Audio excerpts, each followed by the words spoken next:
Welcome to Pellowe Talk. In this episode, we'll review The Guardian's sensational dog whistle reporting of the widely known fact that the PM is Christian with Christian beliefs. Quote, Scott Morrison tells Christian conference he was called to do God's work as Prime Minister, end quote. And right on cue, bigoted leftists are barking their heads off. Also, I'll have a look at the surprisingly conservative content of Prime Minister Bob Hawke's 1988 speech to the American Congress and what lessons Labor and Liberal premiers and Prime Ministers alike can learn from that today. How far we've come. George Christensen joins me to discuss his plans for the short time remaining in his political career and what happens next. And I educate a fact-repellent ABC fan who doesn't understand the concept of truth. I'm Dave Pellowe, and this is Pellowe Talk. Oh, it's not enough to do nothing. It's time for us to do something. Scott Morrison tells Christian conference he was called to do God's work as Prime Minister. That was the Guardian headline late this week on an article by Sarah Martin, that Progressive platform's chief political correspondent. Yes, the Guardian journalists are quite open about the fact that their blog has a political agenda. I find it quite amazing when anyone I'd normally respect or who would hope anyone else would respect them quotes the Guardian as if they're a reliable source. They are not. They are progressive activists with a transparently radical left social and political agenda.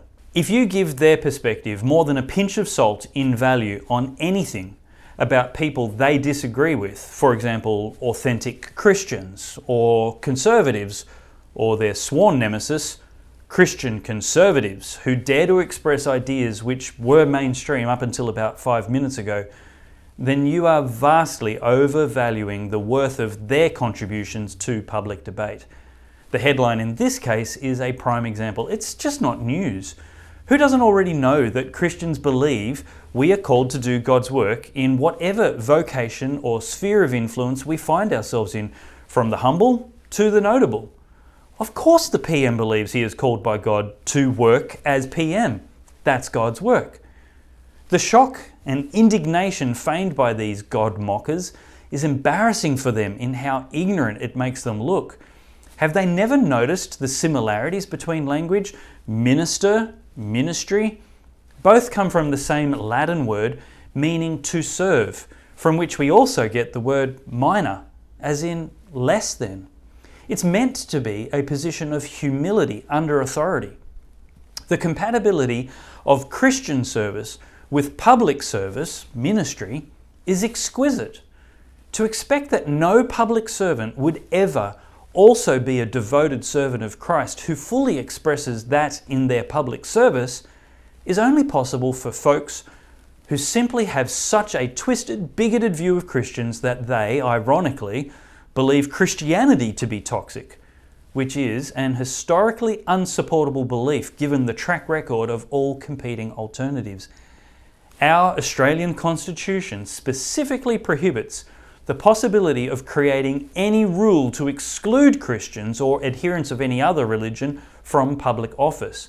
There is no caveat that explains they can serve the public but mustn't think, speak or act like Christians when they do. Such a rule would be tyrannical and an effective breach of the free exercise and no religious test limbs of Section 116 of the Australian Constitution. And in full, it says, Commonwealth not to legislate in respect of religion.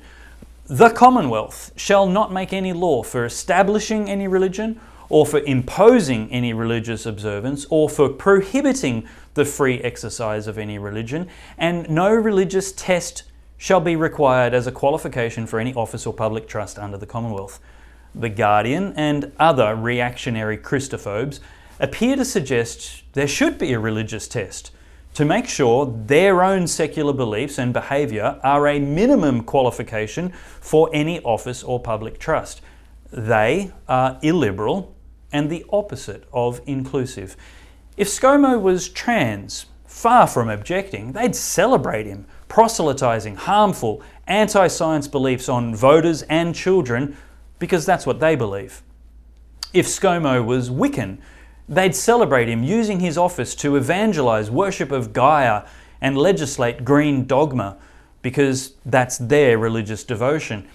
And if he was Aboriginal, they'd insist he pray to dead ancestors before every meeting and conduct religious smoking ceremonies to ward off evil spirits instead of cutting the ribbon for new infrastructure. But he's Christian, and there's no tolerance, inclusion, or pluralism which extends that far for the radical left, ABC, and Guardian. But I repeat myself.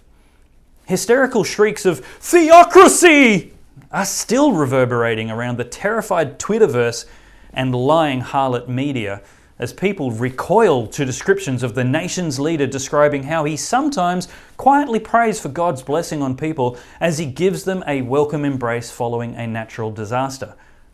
What's wrong with mixing religion and politics? Again, that's nothing new. And the idea that Christianity is somehow a threat to democracy is willfully ignorant of the history of Australia and the world. In fact, the only clear and present danger to democracy is those Christophobic bigots in the lying harlot media hell-bent on imposing their grand visions of woketopia on the rest of us by crusading for the separation of religion and politics. Here's what Dr. Stephen Shavura, a speaker at this year's Church and State Summit and expert in political history, had to say to those fearing the hyperbolized theocracy. Yeah, I've been seeing on Twitter today Jane Carroll and others criticising Scott Morrison for mixing religion and politics and thereby dragging Australia down the path to theocracy. Well, here's the thing. Religion and politics have always mixed in Australia. Do you know why? Because Australian citizens have, for most of Australian history, been very religious. We've always had many religious MPs. We've had clergy MPs. We've had the Labor Party, which was deeply influenced by evangelical Christianity. And then after World War I, it was deeply influenced by Catholicism. The Liberal Party's ideals were deeply influenced by Christianity in Sir Robert Menzies. We've had religion always influence our public ceremonies. Anzac Day, the ceremony was invented by Canon David Garland, an Anglican minister, which is why it's such a religious ceremony. We've had governments always supporting Christian charities. The idea that mixing religion and politics in Australia is somehow going to undermine our democracy is ridiculous, because we became one of the greatest democracies in the world while most Australians were deeply Christian and while religion and politics mixed all the time. If you don't like mixing religion and politics, why don't you check out some of the countries where religion and politics have been separated, like, for example, North Korea or China. And you'll see that the only way to separate religion and politics in countries where the overwhelming majority of people identify as religious, and in Australia in 2016 only 30% said they were of no religion, and you'll see that the only way to do it is basically by removing the civil rights of religious people and removing any possibility that they can have any influence in politics at all. In other words, turn Australia into a secularist totalitarian country, because that's how you separate religion and politics. You know, if you don't really want to go down that path, then I've got another suggestion. Don't vote for religious people. Most of our population has been very religious for most of our history. Claims about a growing statistic of ticking the no religion box are irrelevant if everyone has the right to choose who represents them. The problem for godless progressives is if they let you choose a Christian conservative, you just might.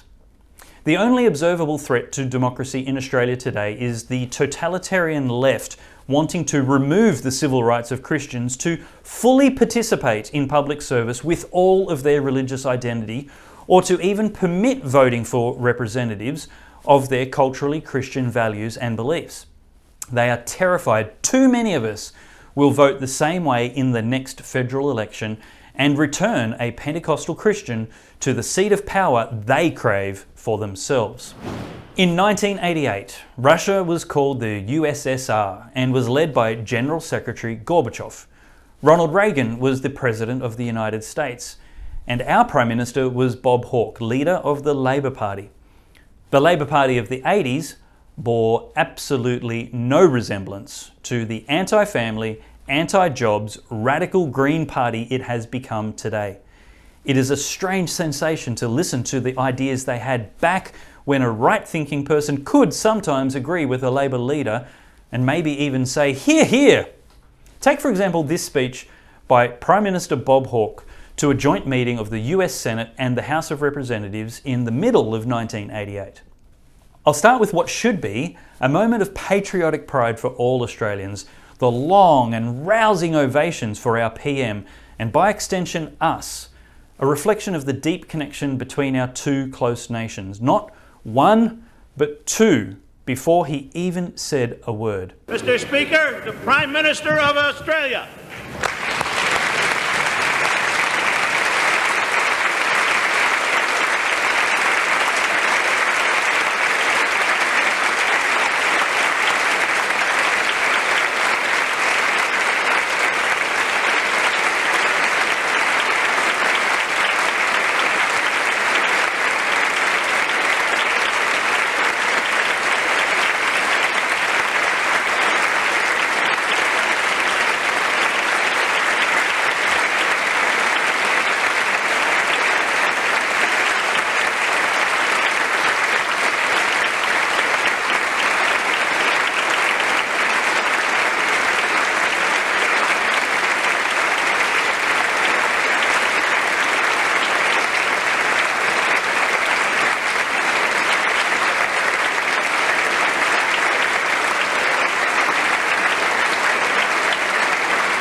Ladies and gentlemen, I have the proud privilege, and I count it a high personal honor, to present the chosen head of a great nation, a fair, a free, and a friendly people, the Prime Minister of Australia, the Honourable Robert J.L. Hawke.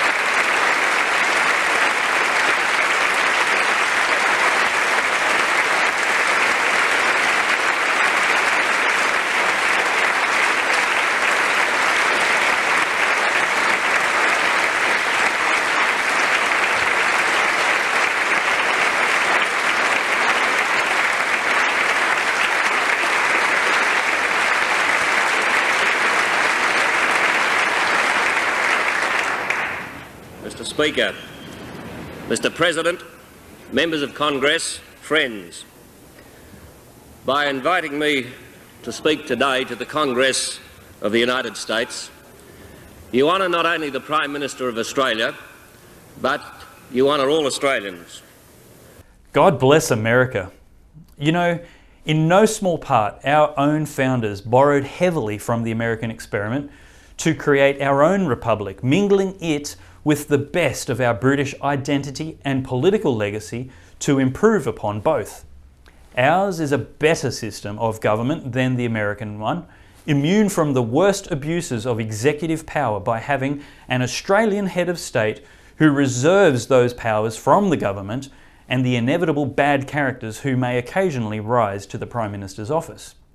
Our PM is accountable to the Governor-General he or she chooses, and may be simply and peacefully dismissed by them to face a new election if the Prime Minister loses the confidence of the House, is unable to secure budget approval for his or her agenda, or is known to be acting unconstitutionally.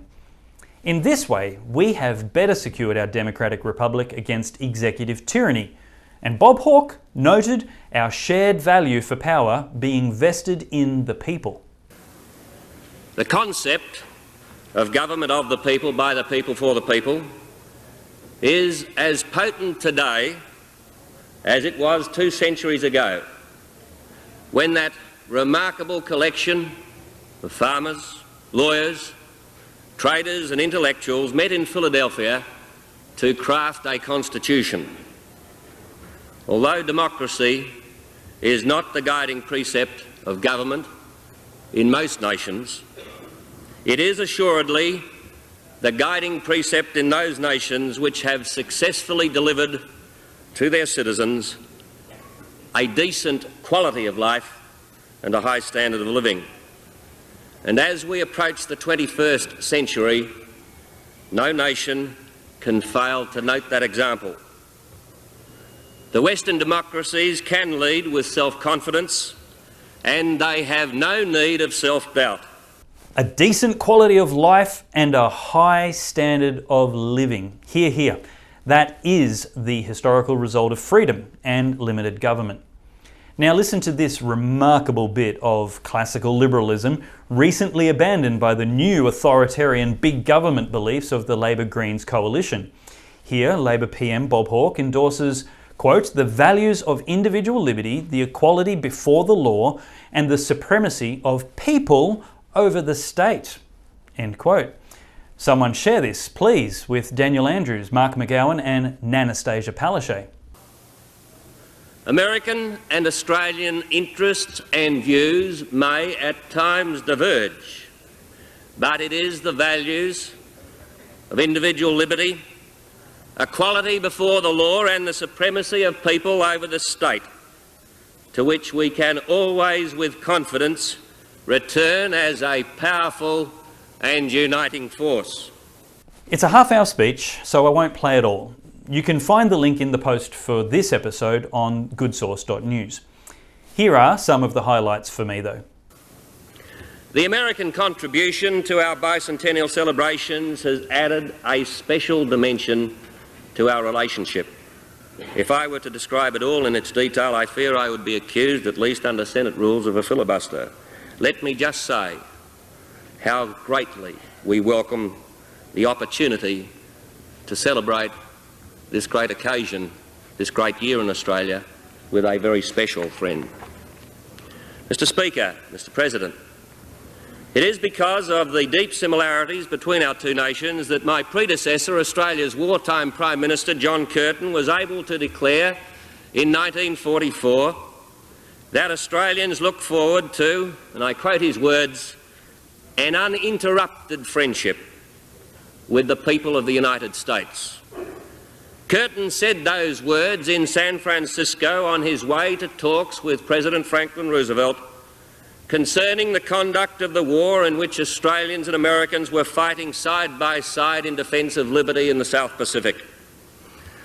And I wish to state clearly that Australia and the United States are not just friends. We are allies.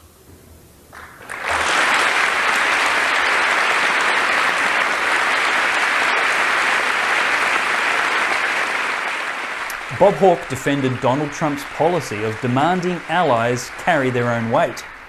The United States has every right to see alliances as two-way streets, to expect that allies carry their weight. And I assure you that Australia is and will remain such an ally. He also agreed, unlike China, strong allies should not be exposed to aggressive trade protectionism, but a fair go. Mr. Speaker, Mr. President, you can therefore see why we believe our relationship entitles us to a fair go in our trade with the United States and in competition with the United States in third markets. Not, I emphasise, special favours, but a fair go. This is not the occasion to make detailed representations about particular export commodities. But it would be wrong of me here in Congress to pretend that within our otherwise excellent relationship, trade is not an area of very real concern to us. And I should say to you with the frankness which I trust is permitted to a friend, that some of the decisions made in Washington intended to defend the interests of Americans have turned out, in fact, to hurt Australians. In particular, Australia's primary producers are unsubsidised and are among the most efficient in the world. And yet, We are finding ourselves squeezed out of markets by practices which distort prices and levels of production. In agriculture, we find ourselves caught in the crossfire of a destructive and counterproductive transatlantic subsidies war. The statistics are graphic. Since your export enhancement program has been operating, America's share of the world wheat market has jumped from 29 to 43%. The European community share has fallen only a little, from 17 to 14%, but Australia's share has slumped from 20 to 12%. The subsidies war is costing us, and I mean both of us, not just economically. There is also an impact, a damaging impact, upon the perceptions which Australians have of the major trading powers, the United States included.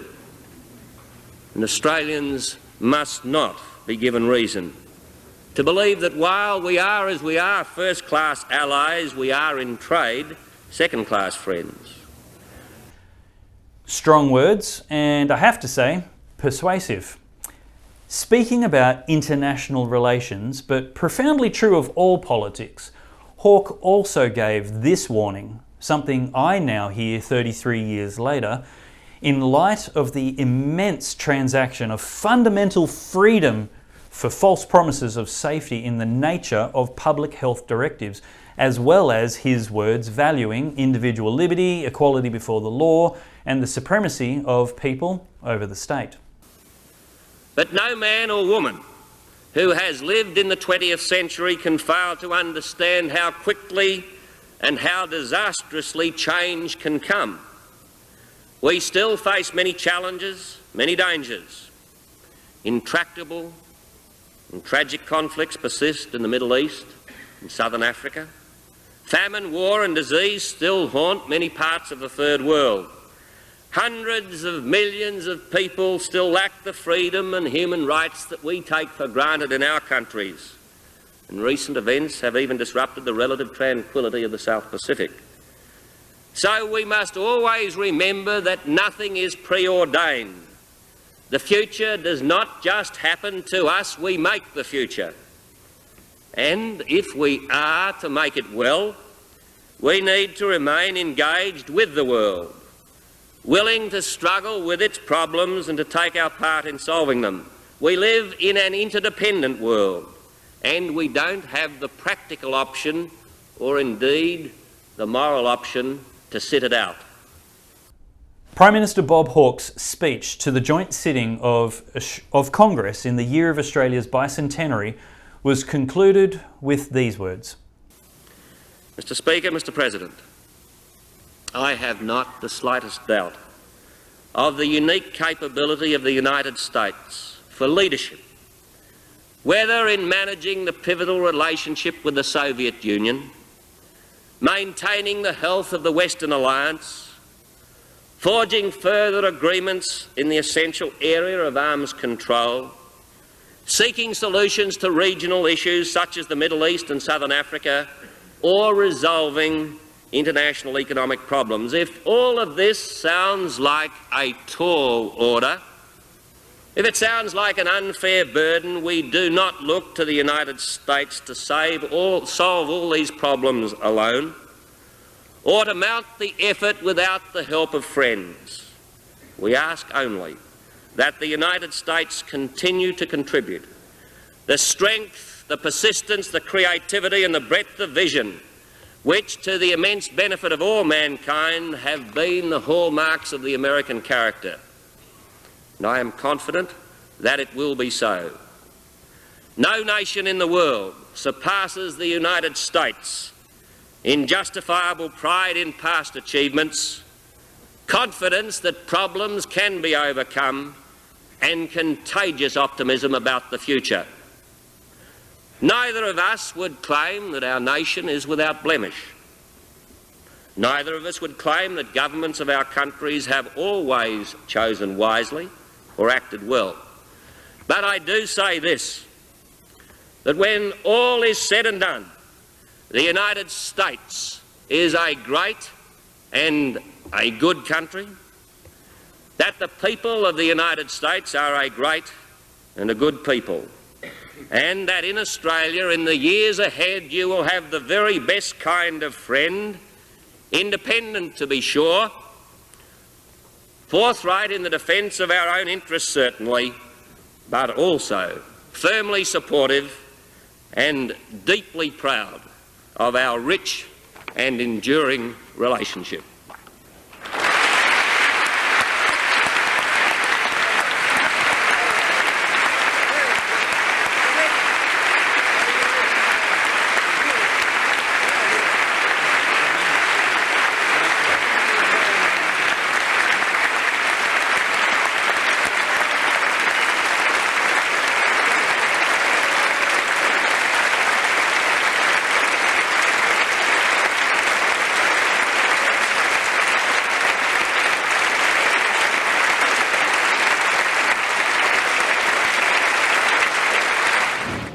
Early in 2017, I started my YouTube channel, and it hasn't grown very much since then. But I've been greatly encouraged by the friends I've made along the way, and my next guest is someone who had every right to not bother with this obscure blogger when I first contacted him. I was impressed from afar by his candidness in an age of politicians playing it safe, constantly afraid of risking their re-elections, and party discipline at the cost of their electorate's rigorous, fearless representation. I wanted to meet him, and so I called his office and asked for an interview. Fortuitously, he was stopping in Brisbane on his way home from Canberra and was able to arrange a gap in his flight so he could come into my temporary studio.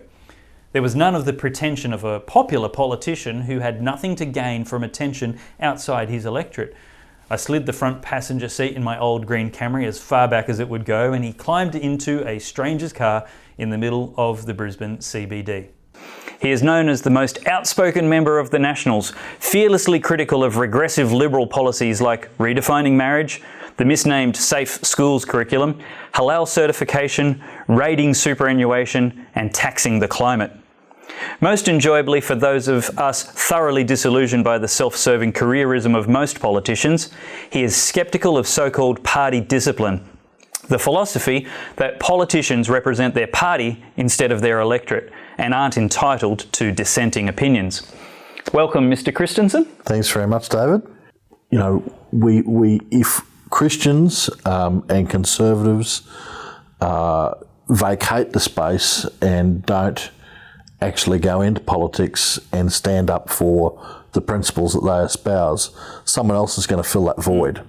Do we want that void filled with people who are going to be having views that are completely contrary to our own? That's right. And that has been a recurring view that I've had throughout all my political career. There is a reason that we must put our hand up and go in and do this service, and that is because, sadly, our political enemies will do it otherwise. George, I want to thank you very much for your friendship over the last 4 years. I expected a political interview, and I found maybe one of my own man crushes, somebody who's a Christian and conservative and into Doctor Who and other sci-fi things, somebody who loves a robust debate, doesn't feel insulted by disagreement, somebody who puts conviction before career. Before I met you, I was impressed by the decision to step aside from the position of authority and responsibility and extra pay as a whip in the Federal National Party, so that you could speak more robustly and with a little less party discipline about the issues that you felt were most important as you represented your federal electorate of Dawson in North Queensland. So it's been a thrill. It's been one of the payoffs of the labour that this often is to have forged that friendship with you, and I thank God for that very much, and obviously thank you for willing to trust me and take me into your confidence on some things. Oh, well, thank you, Dave, and it's been a pleasure actually being part of the Good Source team. It's been, and it's something I'm going to continue. In fact, looking at kicking off the podcasts again, and we've got some big names that are going to be appearing on that podcast. Any confirmed names you can sneak peek right now? It could be a former Prime Minister, maybe. We just need to lock that in. I'm not sure if we want Malcolm Turnbull on this channel. It'll be a robust discussion if it is Malcolm, but anyway. Actually, something you wouldn't have seen yet, but in the former part of this episode, I've highlighted some quotes from Bob Hawke's address to the joint session of Congress in our bicentenary year of 1988, where he was advocating the rights of individuals over the state. Yeah. So times have changed. I know he's unavailable for your podcast, sadly passed on, but he was in this episode, so maybe it was a different former Prime Minister. What's actually catalysed for you? What's the reasons, if there's more than one, the most important reasons why you've decided to call it a career and make family more important now? Well, look, there's many reasons for why I'm doing what I'm doing. One is family. David, you know, I've got a relatively newborn daughter. I actually am not entirely sure that political life, particularly going down to Canberra all the time, is conducive to new family life. So that has been playing on my mind. I got to say, it's not the only reason, that perhaps in and of itself that may have not seen me take the course of action that we've taken. But there is a big reason, and I've said it before, and I'll probably keep on talking about it to explain it further, and that is we've got a broken politics in Australia. And I've come to that conclusion. It's broken for the Conservative agenda, for getting that Conservative agenda moving forward. And it has to be said, we've had, since 2013, ostensibly Conservatives in power, apart from that Labor-lite interregnum of the Turnbull government. But where has the Conservative agenda largely advanced? Yes, there's been some wins, some small wins. A lot of them, though, are simply staving off the lunacy of the left. Right.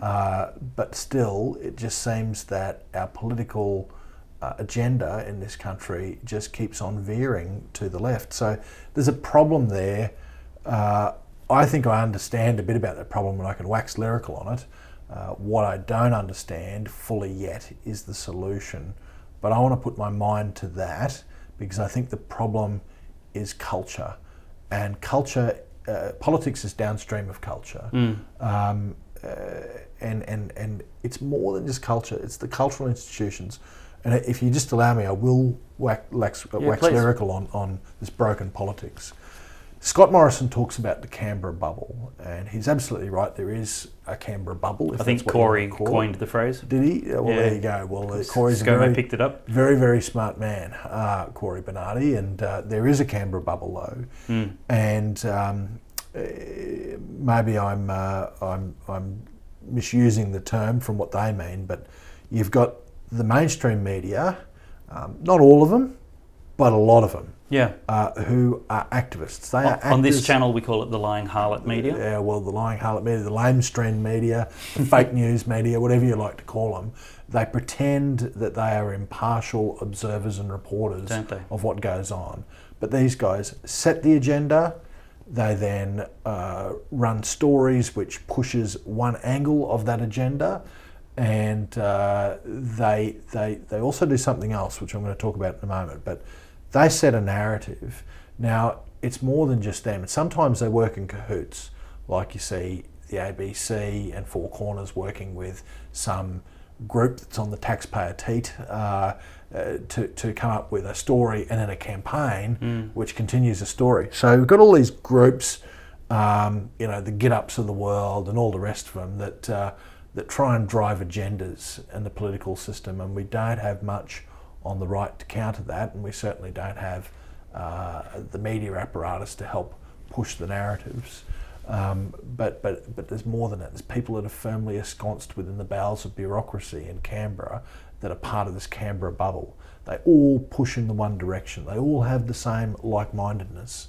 If there was a dinner party and you invited all these people that are part of the Canberra bubble to it, there'd be no arguments. They'd all be in furious agreement with each other.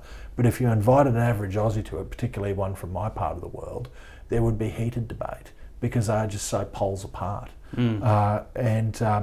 That's the problem. These institutions have simply drawn a circle around what is legitimate political discourse, and if you veer outside of that circle, the media then go into action.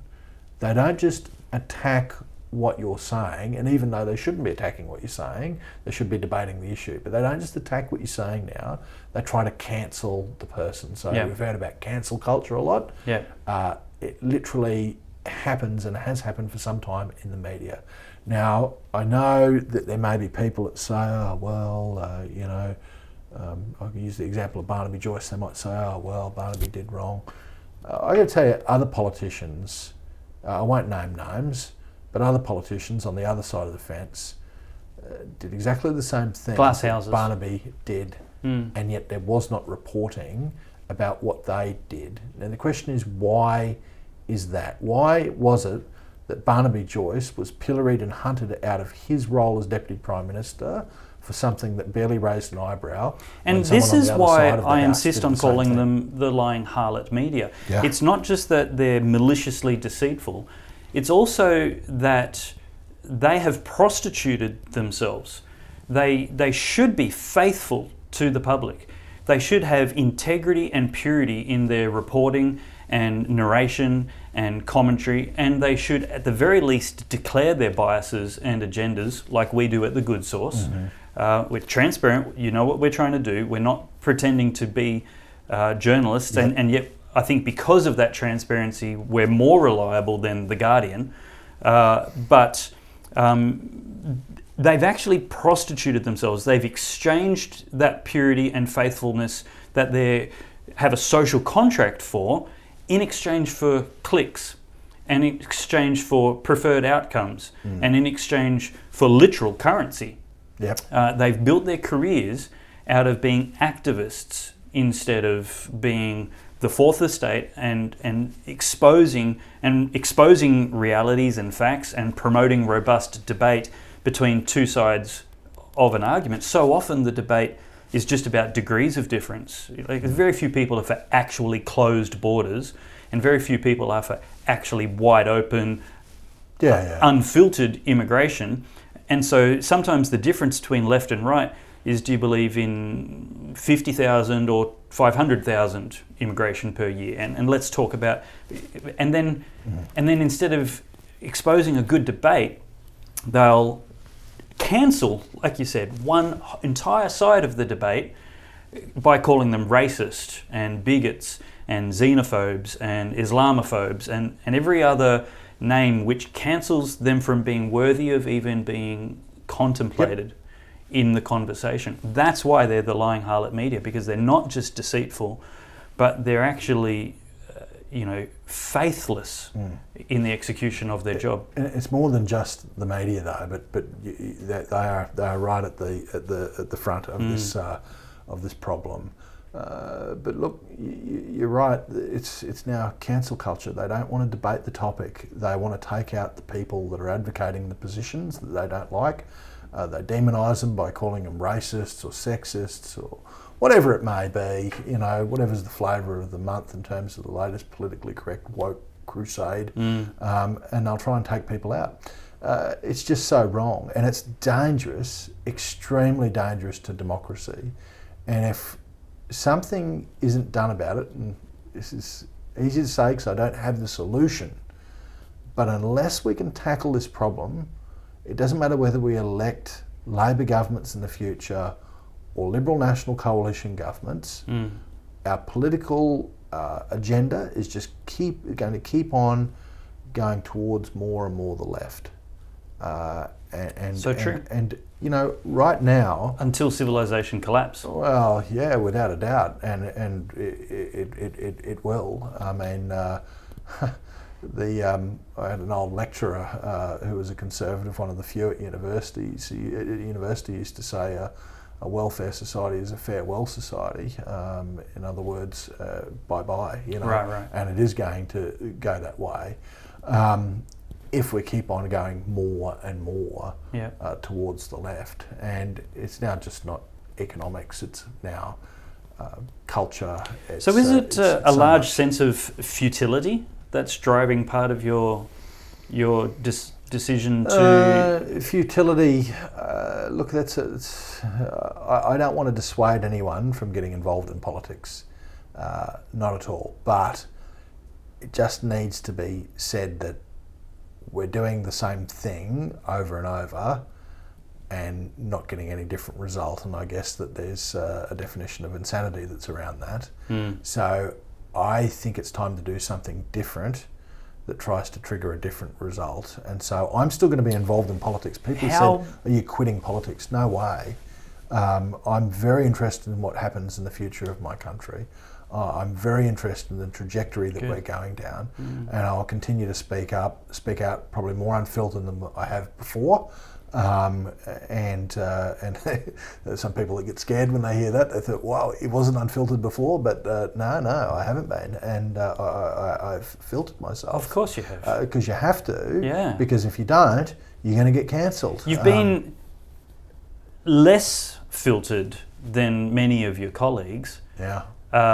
And that's great, and it's a shame that they feel the need to bridle themselves so much. Some of them are scared, and I'm not going to name names. No, nor will I. But you know, I talk to...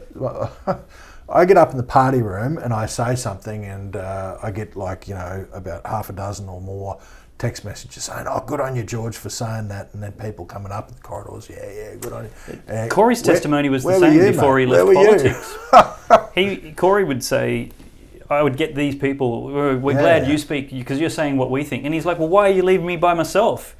And it is cowardly, and it is a shame. But look, this is what I said when I first interviewed you, is that's my role, and that's the audience's role, is to put wind in the sails and steel in the spine of our representatives or fire them. Can I just push back on the cowardly thing, though? Sure.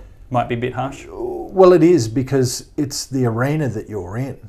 And again, I talk about the Canberra bubble that have drawn that circle. People know what's going to happen to them if they stray outside the circle. What's going to happen to them? They're going to lose their career. And people have got Isn't families. that worth it, though? Do it well. So some people, but you're right, but some people may have a thought that I can tread softly and get somewhere softly with this. And I might think that in all good conscience and with the best of intentions. I believe their intentions are pure there, but... The problem is that at some point along that journey, the softly becomes never. And, you know, and then people lose spirit and they lose all sort of perspective. I didn't want to get to that stage. So now I'm free to speak out. I'm going to speak out a lot more on issues. You've done 4 terms. Yeah, and that's it's 4 tours of duty that are down You've done 4 terms, and despite the best and concentrated efforts of the leftist media complex, they have assassinated your character till the cows come home, made the most obscene insinuations in the national press about you, and you have increased your support and popularity and respect in your electorate. The haters are always going to hate. Yep. The leftists are always going to hate. I repeat myself. But you know, respect to you. And this is why I don't shrink back from calling it cowardly, is because personally, I would, if I got elected to government, I would rather blaze out spectacularly in one term, having lived to my convictions. I don't mean cavalier recklessness. I'm not advocating silliness, but there is a degree. You know, Mark Robinson here in Queensland is somebody who's, like you, proudly Christian, an ordained minister, very pro-life, staunchly known for his anti-abortion stances, and has been, again, focused attacks on him. And I maintain that examples like you and he and a very few others show that courage under fire doesn't necessarily have to cost you your career. But I also understand, with the best of intentions, there's those people with perhaps slightly less courage, if that's the gentler way of putting it, who need us to I guess carrot and stick is the best way of saying it. 100%. To reward them for courage and say, we've got your back. We're not just going to see you on election day and hand out flyers for 2 hours and give you $20. We're actually going to have your back in letters to the editor and social media and volunteering and things that you can use and ask you what will help you in the party room. Can we join the party and make sure you don't lose pre-selection? What can we do to make sure that when you actually represent our values with courage, that you're not left alone, abandoned, but you've actually got fuel in the tank for the journey. And there needs to be a lot more of that because the media amplifies things greatly when it comes to negativity. And so you feel that. You do feel it as a politician. You think the world's collapsing in on you. You think you're going to lose, and you do get a bit dispirited from time to time. You also get the hate mail from the haters that got to hate, and you get the activist groups like Get Up and the Union Movement, or whatever flavour of the month there is in terms of a campaign, all emailing you, attacking you, saying you've got to do X, Y, and Z, which you disagree with. What you don't get so much of is people supporting you for taking a stance. I've actually noticed in recent times that's grown a bit stronger. Awesome. There are more people, but probably still not as much as the other side. And so I think that if people agree with what someone said or done, they really need to pat them on the back, and more than that, offer them what support they can offer them. Yeah. It's just so important, because otherwise, if you're out there and you're trying to fight on a particular issue and all you're getting is criticism from the media, criticism from the left, criticism on Facebook from the keyboard warriors, and Twitter from the keyboard warriors, and from the groups that are out there, all the groups on the taxpayer teat, and where's all my friends? You're looking around like, where's all the support? You just think to yourself, well, I better get off the field here because this fight's too great for me.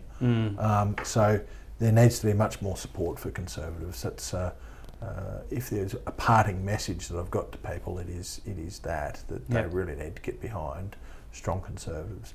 But can I just go back to one other important point? They are people who are in the arena, and I think the arena at the moment, it's akin to the boy sticking his finger into the dam wall, stopping the lunacy of the left from flooding us all.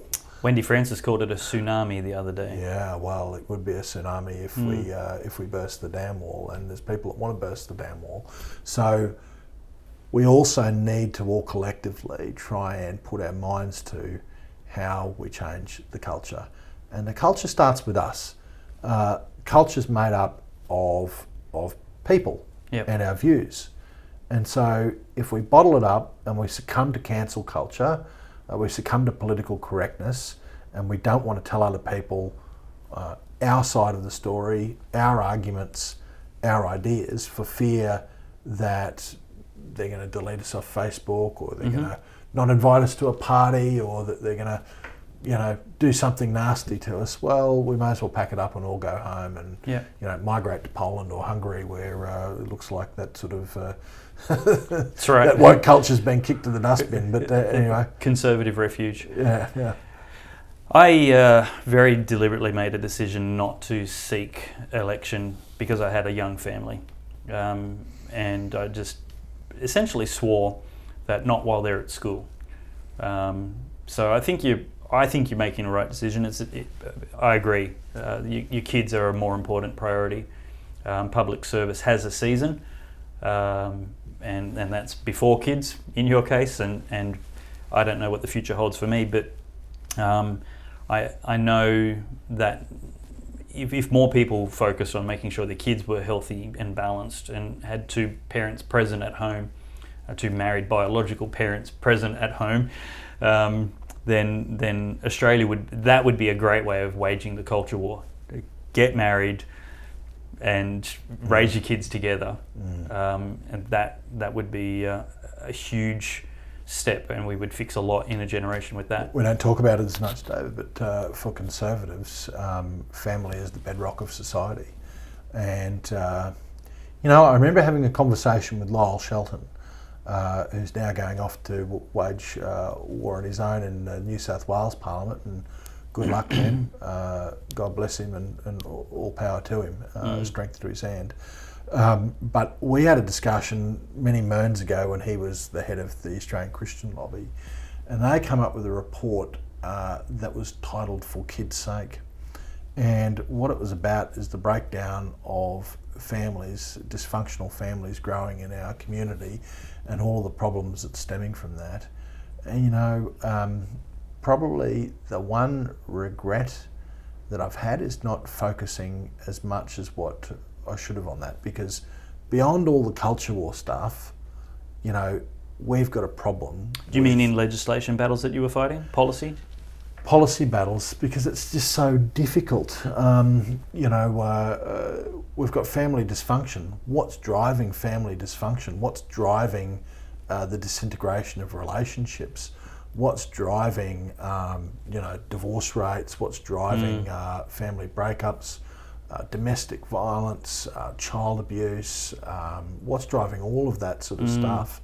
Now the left would jump and say, it's poverty or something like that, or it's domestic violence, it's sexism, and it's patriarchal something far away culture from personal responsibility. But it is about personal responsibility, but it's also about understanding your self-worth. It's understanding what a healthy relationship is. And we have a problem in this country where it's now generational, systemic generational family dysfunction. Absolutely. And we wonder why the culture's breaking down, because the bedrock. That's probably a whole episode in itself. It's a really full and large topic. Yeah. One of the things you regret is perhaps not focusing more on kids and family, traditional family structures in policy, but surely I know you've done a lot of really amazing things and achieved a lot for your electorate, but I would have to say personally one of the bills that is most applaudable and I praise success for it is the one that's currently on the table, and that's the you'll give me the full legal name, but it's the Born Alive Protection Act. Yep.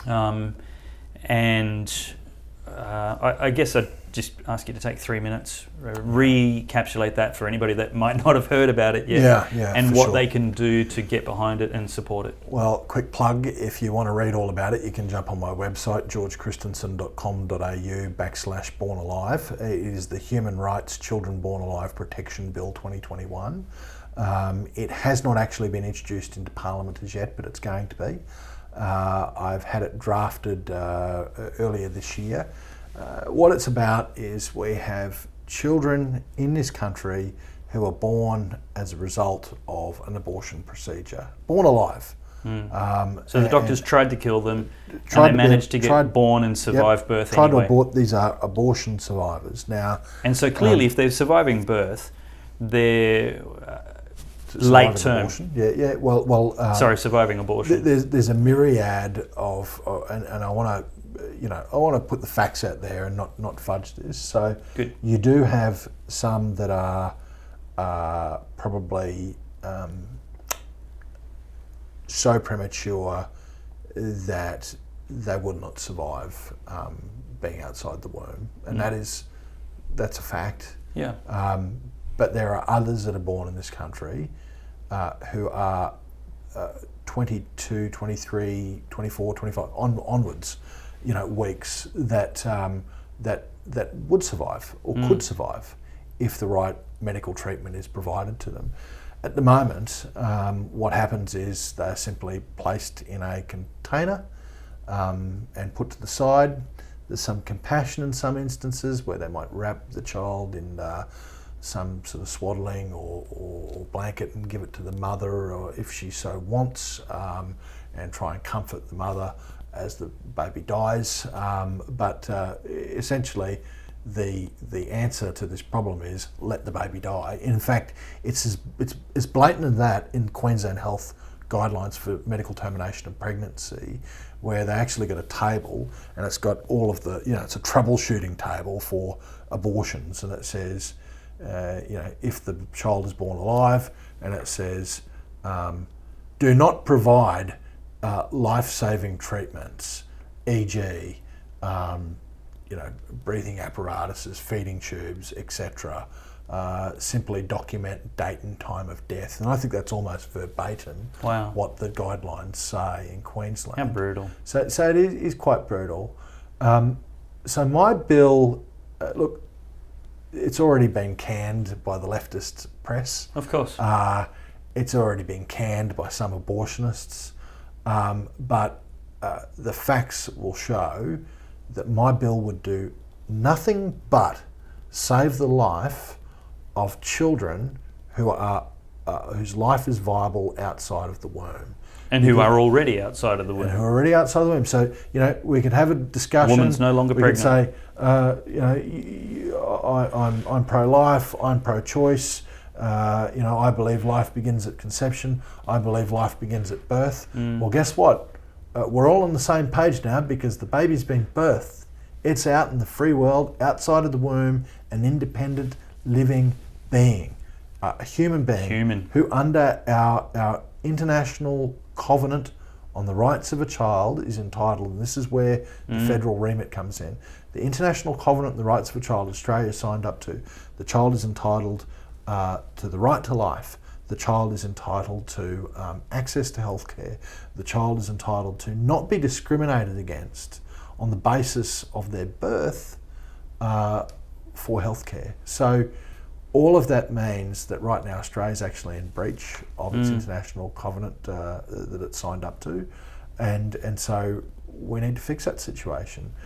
And what my bill would say is that if a child was born, it talks about discrimination and not discriminating against a child on the basis of whether or not it's been born as a result of a termination procedure gone wrong.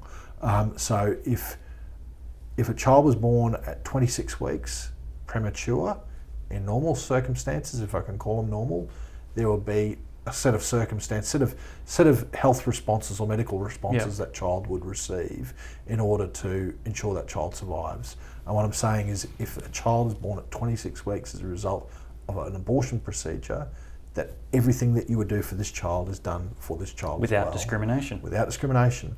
And the penalty would be potentially up to $440,000 fine, which quite honestly is not enough for a life.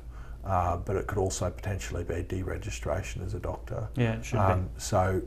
Or as a medical professional or medical practitioner. So that's what my bill would do.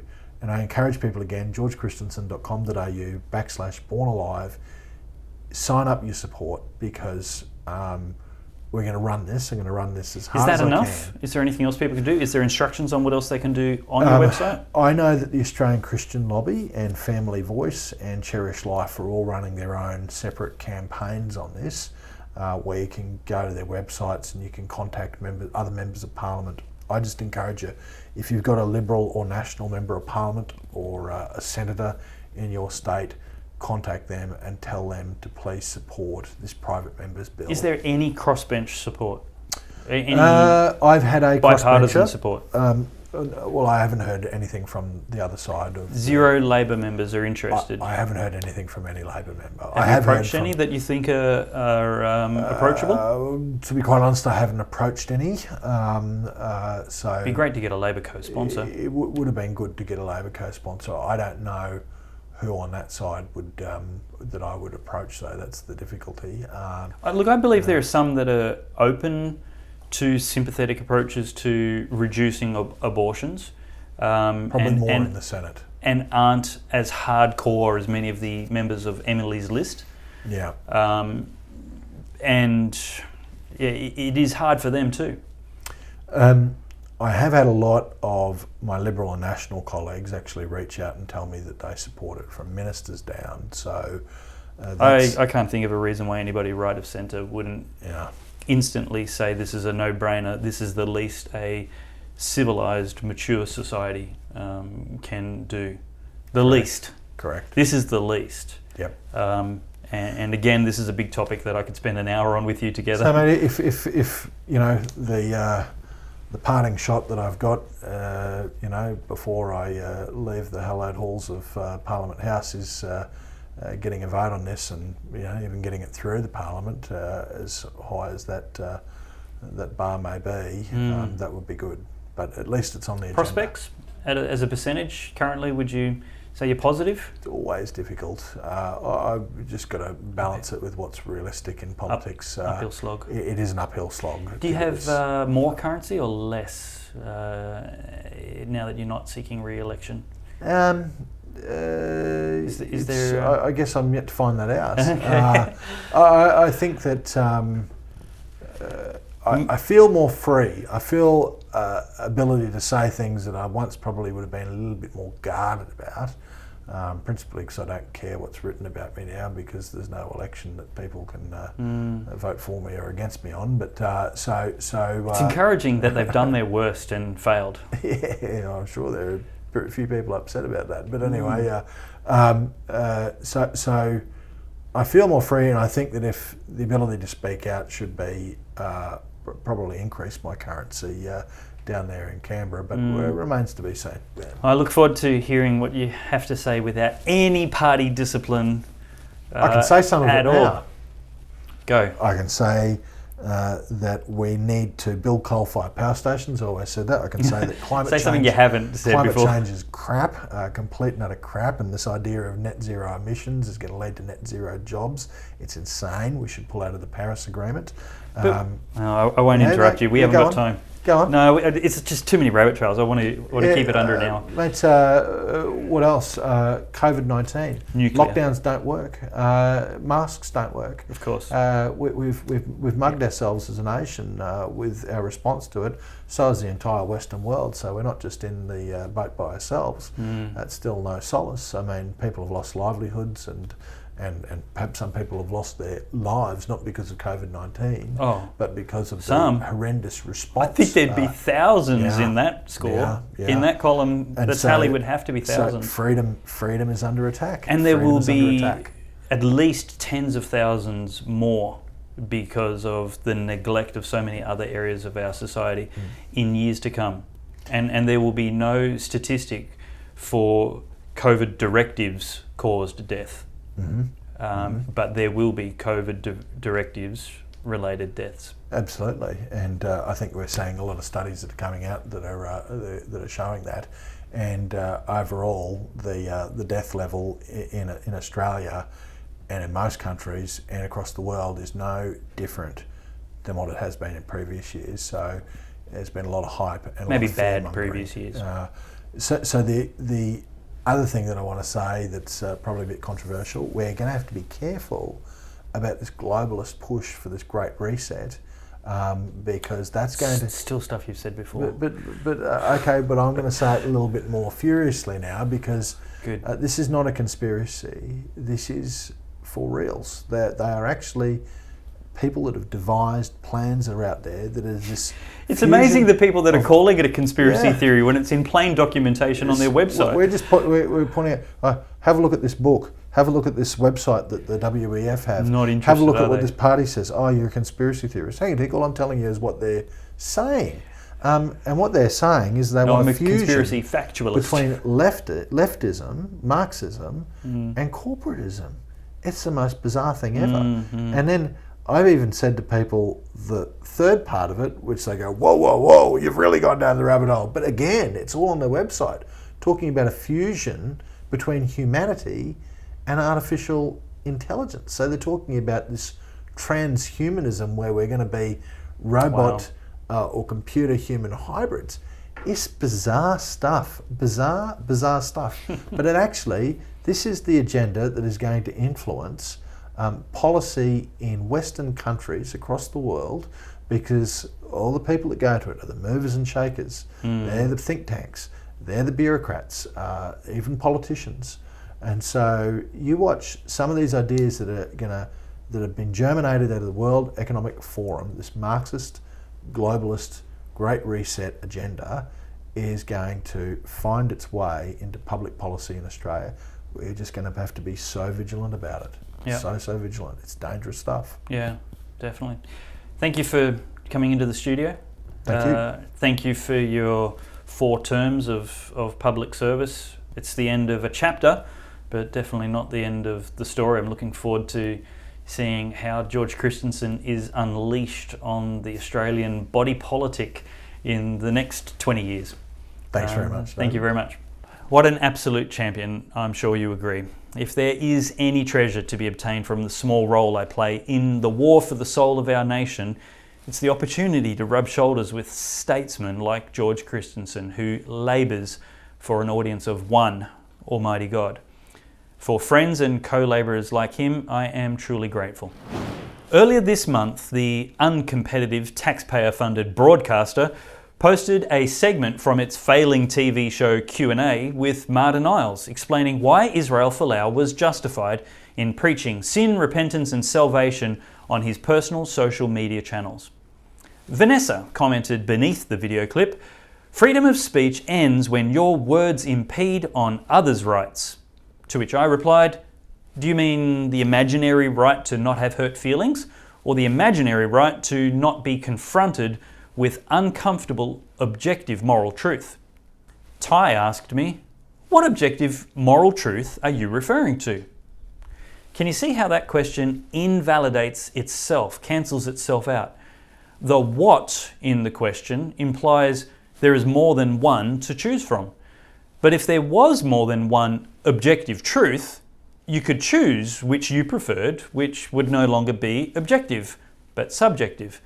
I explained this and further observed that what he meant to rigidly assert, as if there was no doubt, was that there was no truth.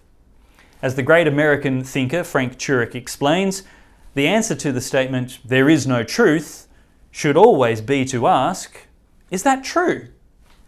Truth is, by definition, exclusive of everything not true. Asking what truth suggests, irrationally, that two mutually exclusive claims can exist simultaneously in reality. The question is an incoherent absurdity which cannot be answered truthfully without ridiculing the question itself. Being a little slow on the uptake, Peter joined the conversation and asked again, who has defined what this truth is? Just because you call it the truth doesn't actually make it true. Again, the question denied the objective nature of truth. It is not subjective, a possession, or perspective. It is discovered, revealed, explored, pursued, shared, tested, confirmed, but it is not flexible, partisan, arbitrary, resistible, or cancelable. It just is.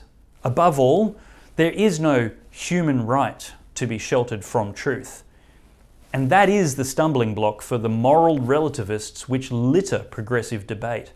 Society can't progress from truth without the pollution and perversion of it, also called lies and deception. We can pursue truth together. We can get more truth and be relieved of ignorance. We can be aligned with objective reality, but we cannot have our own truth. Your perspective is a better label for what you're describing. It humbly acknowledges there are limits to it and realities beyond it. It doesn't claim some haughty moral superiority and refuse to be contradicted.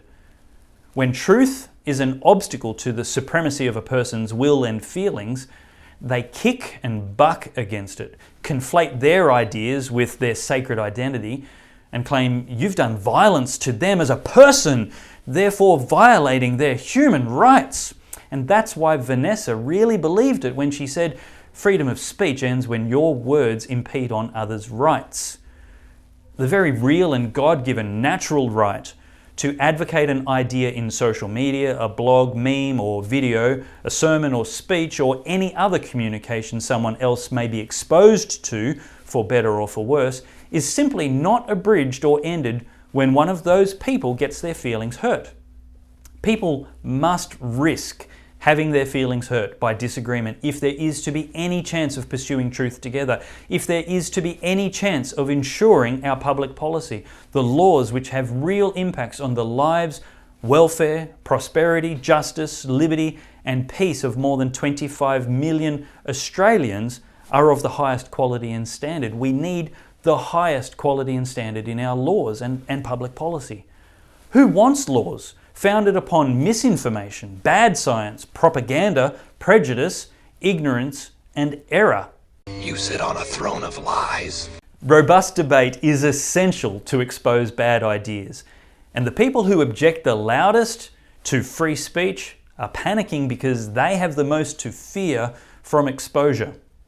And so the very most important place to start from, if you want to perpetuate a lie, is to angrily insist there is no truth. Well, tell me what you think of the changes to the Pellowe Talk format in this episode. If you have any other suggestions or recommendations for future content. I'm going to try prioritising preparation over schedule for a little while, so I'd really love to know what you think. If you'd like to volunteer to help produce the show, I'm keen to talk. Clip preparation, pre- and post-production, video editing and broadcast, and content research are all important jobs that need doing. If you're available and local to our Brisbane Southside studio, you might even be able to come help record on our professional set. So much has been achieved already thanks to the generous Pellowe Talk partners and Good Source supporters. And if you'd like to see more of this show or the others on the Good Source, please head to the goodsource.news website and click on the support button.